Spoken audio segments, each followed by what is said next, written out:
Carmen Tomás, muy buenas. Muy buenas. Alberto Recarte, muy buenas. Muy buenas tardes. Bueno, parecía que lo habíamos cerrado el debate la semana pasada, pero tengo que reconocer que han llegado muchos correos electrónicos. Unos a favor de Carmen, otros a favor de Recarte, algunos diciendo que, hombre, que Recarte que deje trabajar para la Comisión Europea porque coincidió lo que decía él con lo que pidió luego Durão Barroso, y otros diciendo que nos podríamos ahorrar a la Comisión Europea, así que se lo mandes antes y nos ahorramos un dinero. Pero también el tema del IVA ha suscitado bastantes comentarios. Por ejemplo, traigo dos. Antes de nada, si ustedes quieren participar en esta tertulia con preguntas, con comentarios, haciendo sus aportaciones de opinión, mandan un mensaje al 27442, ponen LD, dejan un hueco y luego dicen lo que quieran. Y solo por participar en este programa entran en el sorteo del desmoronamiento de España, por cierto, que se lo debieron leer también en la Comisión Europea. Y también entran en el sorteo del pack de regalos diario que hacemos aquí y en el semanal, que son esos 2 viajes a Cantabria gratis, que los ganadores cuando cojan el teléfono sepan que es gratis. Yo, perdona, solo por aclarar que al final en lo único que discrepamos fue en el IVA. Ah, pues mira. Te quiero decir, para la gente que se haya incorporado hoy, diga, ¿se han peleado? No. O sea, yo lo único que entiendo, a ver, que a nivel macroeconómico lo entiendo, pero a nivel individual de las personas, del agobio que tienen, de tal, pues no lo entiendo en este momento. Creo que se puede ingresar dinero por otros sitios, pero bueno, vamos, pues aquí está el maestro. Le vamos a ceder el turno a Recarte para que se explique, por ejemplo, lo que dice. Recarte. He dicho que José Prieto ganó el otro día el informe Recarte, pues lo ganó por mandar un mensaje. Al consultorio de Carmen y de Alberto ha escrito, por ejemplo, Jaime, que dice que está en total desacuerdo con el señor Recarte en los siguientes puntos. Dice, bajando las cotizaciones sociales, ninguna empresa contratará a más trabajadores, simplemente se ahorrará ese dinero. Y subiendo el IVA solo se conseguirá bajar el consumo de los trabajadores, que es a quien más afecta con el consiguiente aumento del desempleo. Y Jorge, está muy enfadado y dice que subir el IVA 2 puntos para dejarlo en el 20%, dice, ¿por qué no nos compara Recarte con Estados Unidos, donde el impuesto equivalente, el sales tax, varía entre un 5 y un 10%? ¿Dónde está la ambición de un liberal que defiende el retroceso del Estado en todos los ámbitos? Recarte, tu oportunidad de responder a tu audiencia. Bueno, yo lo primero que dije es que todas estas reformas, para que tuvieran sentido, tenían que hacerse de una forma global, que no tenía una lógica el modificar una parte sí y otra parte no. Una de las reformas, yo decía que era, y lo sigo diciendo, que es toda la reforma del sistema impositivo. Con una advertencia, la reforma del sistema impositivo tiene que hacerse en este momento sin que aumente la presión fiscal. Lo cual quiere decir que los impuestos que en conjunto se pagan en España tienen que ser la misma cantidad que se pagan en este momento.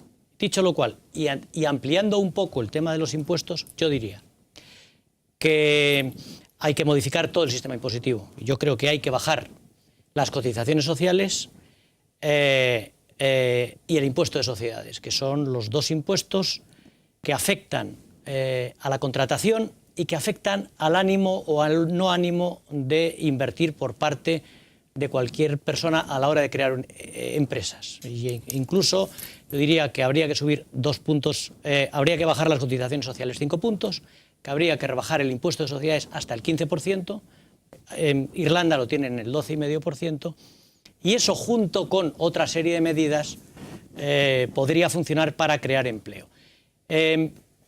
Centrándonos por un segundo en el tema exclusivamente, siguiendo con el tema impositivo. Un descenso de las cotizaciones sociales, que es el impuesto más estable que existe en España en este momento, significa una pérdida de recaudación fundamental. Pero es una recaudación que pagan única y exclusivamente los empresarios y los trabajadores. Y yo propongo, y sigo pensando que es la mejor solución, el sustituirlo por un aumento del IVA de 2 puntos. No solo eso, el otro día tampoco me explayé más. Dentro de los impuestos, para escándalo de los que se consideran más liberales que nadie, yo no me considero nada ya a estas alturas. Yo subiría también, en el conjunto de las otras medidas que hay que tomar, el impuesto sobre las rentas de capital, que en la actualidad en España está entre el 19 y el 21%, no digo yo hacer como han hecho los conservadores británicos, llevarlo al 29%, pero probablemente subirlo también un par de puntos. Y eso significaría recaudación inmediata. ¿Por qué todas esas medidas? Bueno, pues para animar a la imposición y animar a los inversores, que es a los empresarios y a los inversores, que es fundamental para crear puestos de trabajo. El tema del IVA tiene otra virtud desde mi punto de vista, y es que todos los impuestos de los que estamos hablando, tanto cotizaciones sociales básicamente como impuesto de sociedades, son impuestos directos, sobre todo las cotizaciones sociales, pero también el impuesto de sociedades, que se pagan por personas que están dadas de alta y son aquellos que tienen una nómina. Y de los que se escapan todos aquellos que tienen unas medianas o grandes fortunas, que no lo pagan, en definitiva, y solo lo paga la clase media y la clase trabajadora. Mientras que el IVA, queramos o no queramos, se paga por parte, se paga por todos, incluso por la economía sumergida, que teóricamente es el 25% del PIB. O eso nos dicen. O eso nos dicen, que yo tampoco me lo creo, creo que es muchísimo menos. Es verdad que a corto plazo todas estas medidas solas tienen un efecto depresivo en la economía, por supuesto que tienen un efecto depresivo. Pero que si no se toman estas medidas junto con las otras que hay que tomar, por ejemplo, el tema de la negociación colectiva, que ha sido un fracaso absoluto, un decreto espantoso el que ha sacado el gobierno. ¿Qué es lo que nos puede ocurrir? Que en un momento determinado nos intervengan. ¿Cuál va a ser la primera decisión que tome la Unión Europea y el Fondo Monetario si nos intervienen? Precisamente esta modificación fiscal.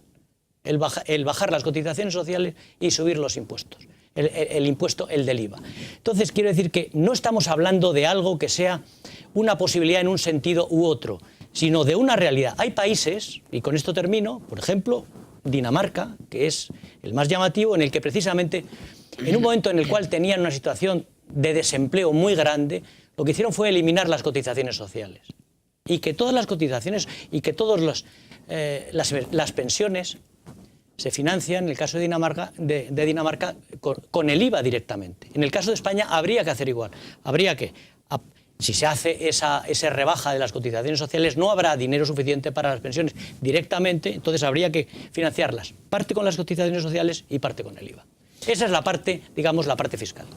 Bueno, yo que estoy de acuerdo con que se rebajen las cotizaciones sociales, el impuesto de sociedades, las rentas del capital. ¿Por qué? Pues porque eso va a traer inversión, va a dar confianza a los empresarios y está muy bien, pero luego resulta que no sé por qué eso lo vamos a tener que pagar otra vez el resto de los ciudadanos, mientras las empresas públicas, los organismos, las veguerías, las comarcas, los aeropuertos, las universidades, los asesores, los concejales. Pues tú has visto hoy, ahora que hemos tomado conciencia de ayer, el número de concejales, bueno, el sábado, el número de concejales que tenemos en este país. Y de alcaldes. Pero nosotros, ¿para qué queremos ayuntamientos? Ya he dicho, es que podríamos prescindir de 3.000 ayuntamientos así de un plumazo, porque Alemania tiene 5.000 y pico y tiene el doble de población que nosotros, luego como mínimo nos sobran 3.000, de alcaldes, de concejales, ¿pero esto qué es? O sea, en algún momento la gente, lógicamente, se planta y dice, pero bueno, ya está bien. O sea, ¿para qué queremos tantos diputados en tanto parlamento, tantas consejerías? Entonces yo digo, vamos a ver, ya sé que es mucho más rápido, mucho más contundente y mucho más fulminante decir, 2 puntos el IVA y a pagar todo el mundo. Hombre, ya, pero vamos a ver, la gente quiere que los esfuerzos también vengan en algún momento de otra parte. Y otra parte es sentarse los partidos a ver si puede ser de una vez y si no, que lo haga el PP y que arriesgue. Se acabaron esto, se acabó lo otro, a privatizar empresas, aeropuertos que no funcionen. De todo. El problema es que esa sería una medida a medio y largo plazo, ¿no? Y esto no, esa sería también a corto. A corto te pueden reducir los ayuntamientos de 8... Ale, venga. O sea, a corto no se pueden reducir los ayuntamientos de 8.500. Eso no, por supuesto. Pero el tema de la venta de empresas, sí. El otro día hablábamos de 4 tipos de medidas, la primera de las cuales era el poner límites al gasto de las autonomías y de los ayuntamientos. Tú, Alberto, y Bruselas también. Quiero decir, es que hay que hacer todo al mismo tiempo. O sea, yo nunca...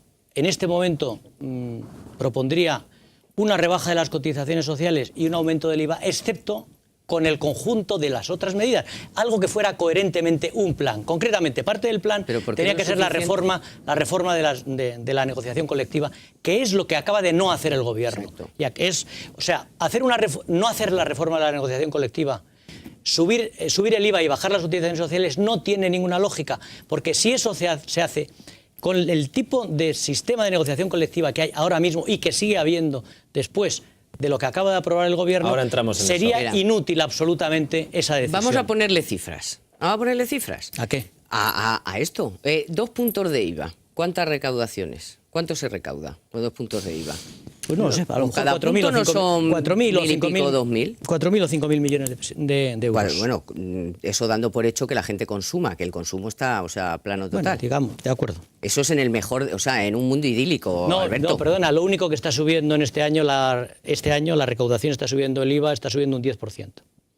Porque es una mezcla de subida de precios y subida de tipos. Bueno, entonces, la subida de todo eso te voy a dar 4.000. está resultando. Vale. Pero ¿por qué te empeñas? Mira, yo no quiero volver a hablar porque más. hay que hacer números. Yo no quiero porque hablar a la gente más de le ese dices, tema. vamos a ver, 4.000 millones. Mira, y el esfuerzo para la gente es perdóname, ímprobo.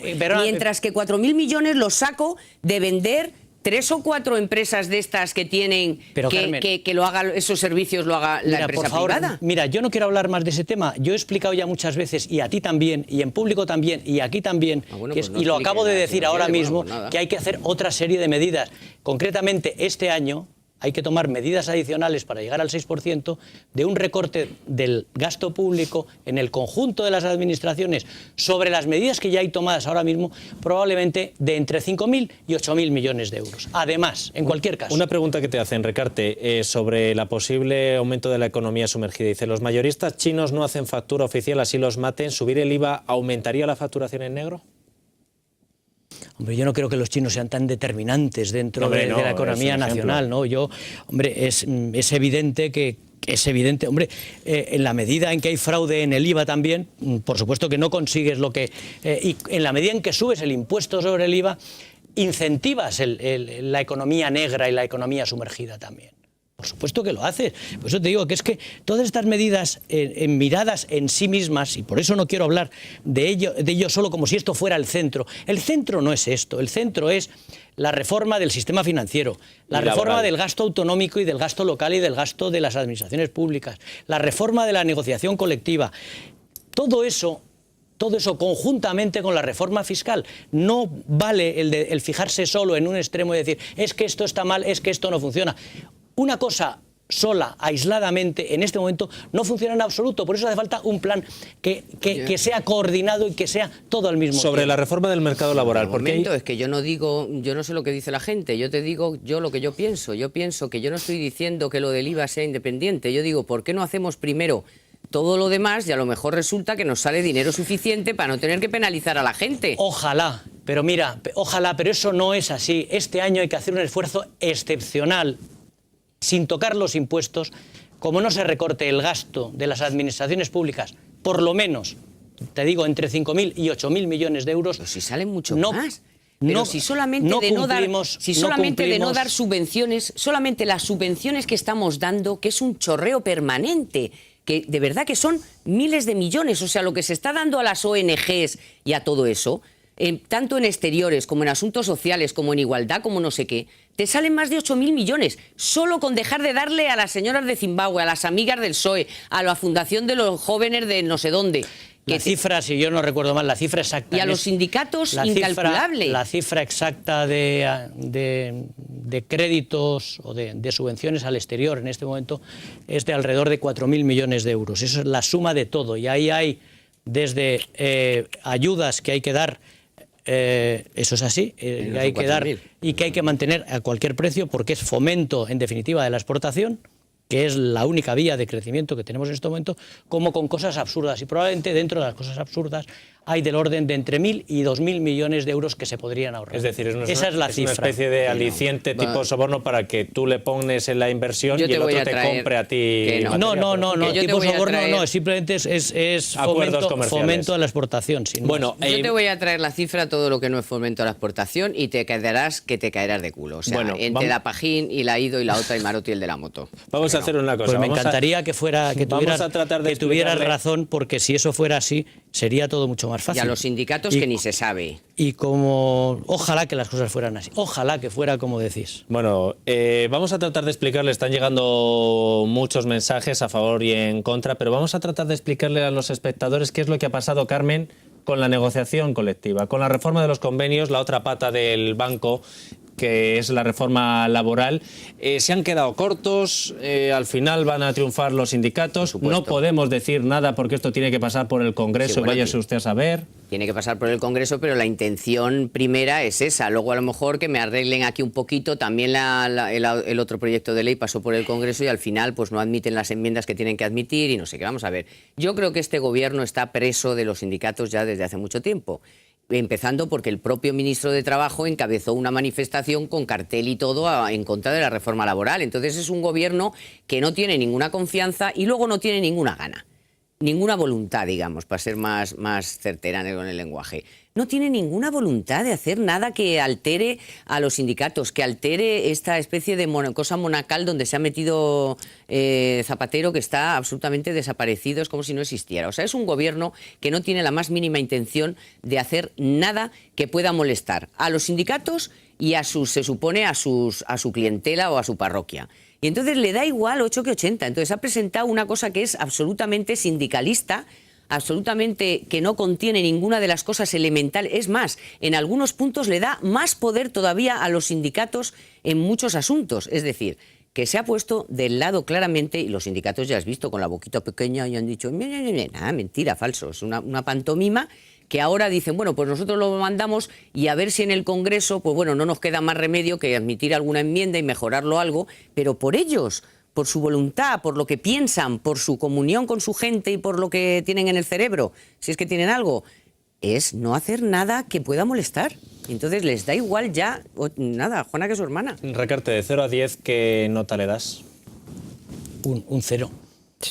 ¿Tan mal? Es que no va a ser un 0, porque lo fundamental es el tema de la ultraactividad, que eso quiere decir que un convenio, si se negocia a 2 años, cuando pasan los 2 años, ¿qué ocurre?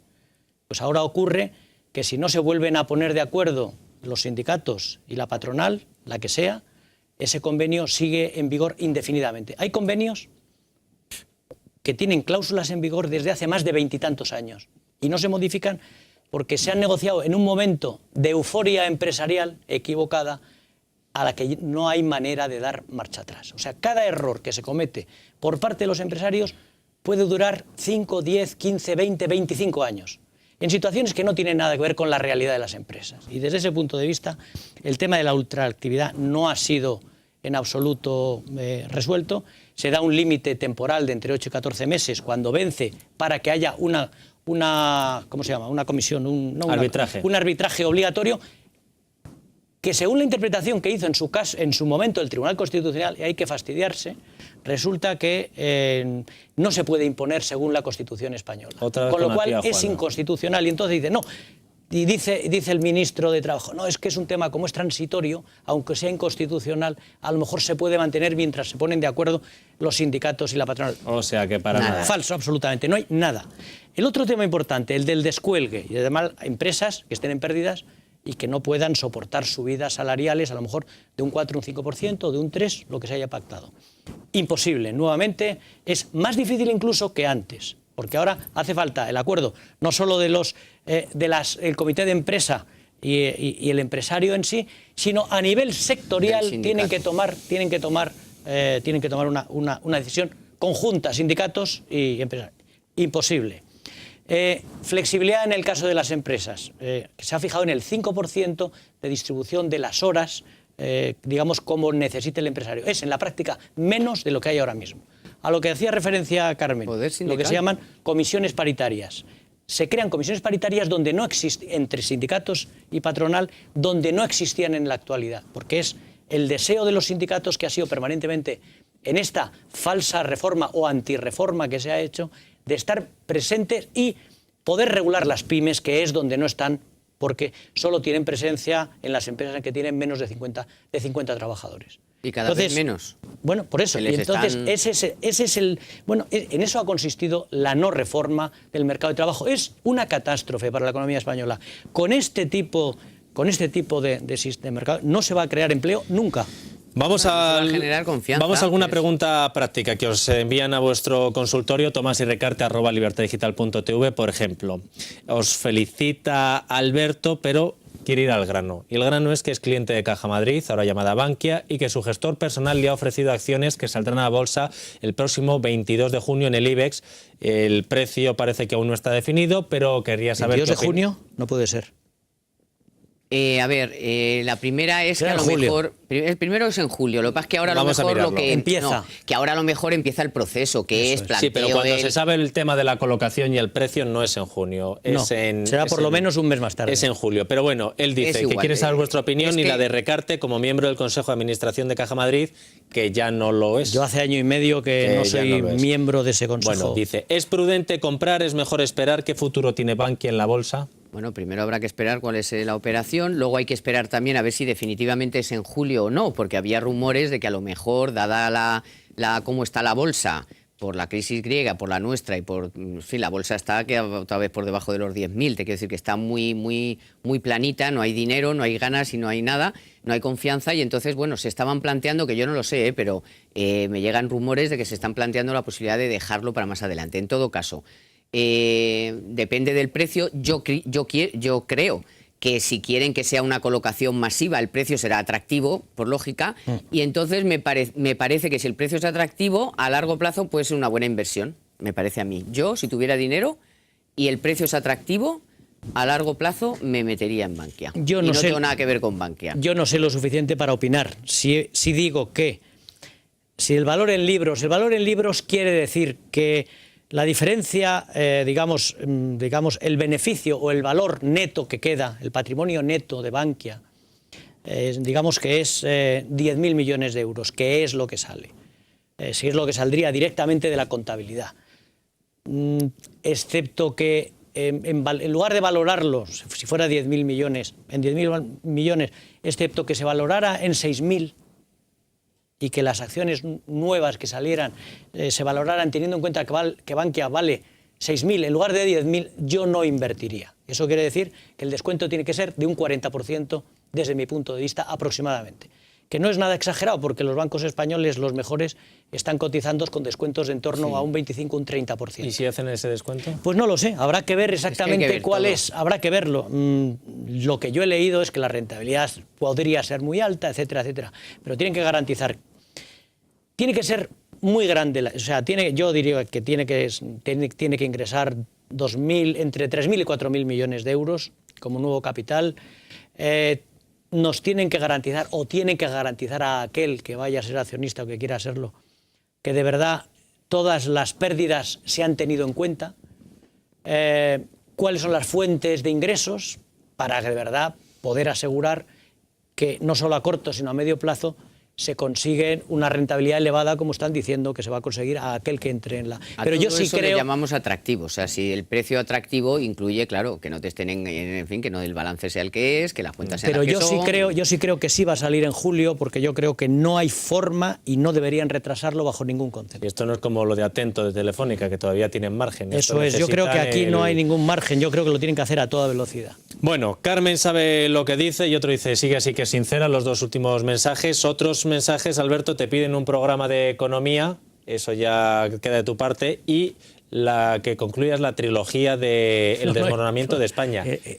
Que yo creo que te pide la trilogía. No era una trilogía. Y esto es aportación era solo mía, una. Porque en el último capítulo de la trilogía es cuando retorna el rey los buenos y ganan los buenos. ¿Qué es rey? Decir, es el Señor de los Anillos. ¿No nos da tiempo a esa pregunta de los superdepósitos? Las 4 en punto. No, mira, para que veas.